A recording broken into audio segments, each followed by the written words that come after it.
Sa gilid ng baryo ng San Mateo, may matandang balete na matayog ang mga sanga at pumapalibot sa lumang daan.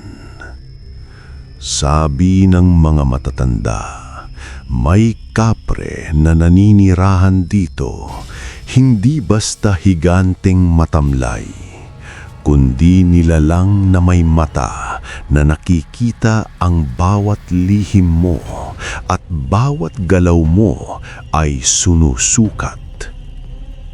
Ang usok ng tabako niya ay parang may sariling buhay, dumadaloy sa hangin at pumapalibot sa mga nakasalubong.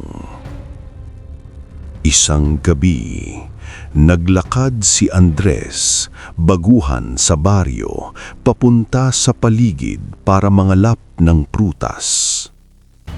Dala niya ang maliit na lampara, ngulit kahit gaano niya ito sinikatan, ang paligid ay tila sumasabay sa dilim. Lumalalim ang anino sa bawat hakbang niya. Narinig niya ang mga dahon na naggagalaw, ngunit walang hangin, at may bigat sa kanyang balikat, parang may humihila sa kanya pabalik. Lumapit siya sa balete at doon niya nakita ang silhueta ng higanteng kapre sa sanga, napapalibutan ng usok na parang may sariling anyo, humihinga, gumagalaw sa hangin. Hindi lang mata ang nakakakaba, ramdam niya ang malaking presensya sa paligid, parang nakikipaglaro sa bawat galaw niya. Tumalikod siya, mulit sa bawat hakbang, naririnig niya ang malalim at mabagal na paghinga, at ang mga yabag sa lupa ay sumusunod sa kanya, mabigat, tahimik, walang tunog. Bawat sanga at dahon sa paligid ay parang may tinig na bumabalot sa kanyang paghinga. Nararamdaman niyang bawat kilabot at takot niya ay sunusukat ng nilalang sa itaas. Ang kanyang ilaw ay tila walang silbi.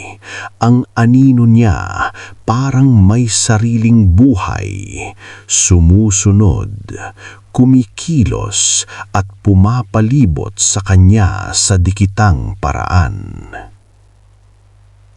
Kinabukasan, natagpuan niya ang mga prutas na iniwan niya, napunit, may malalim na marka at may bakas ng malalaking yabag pataas sa sanga ng balete.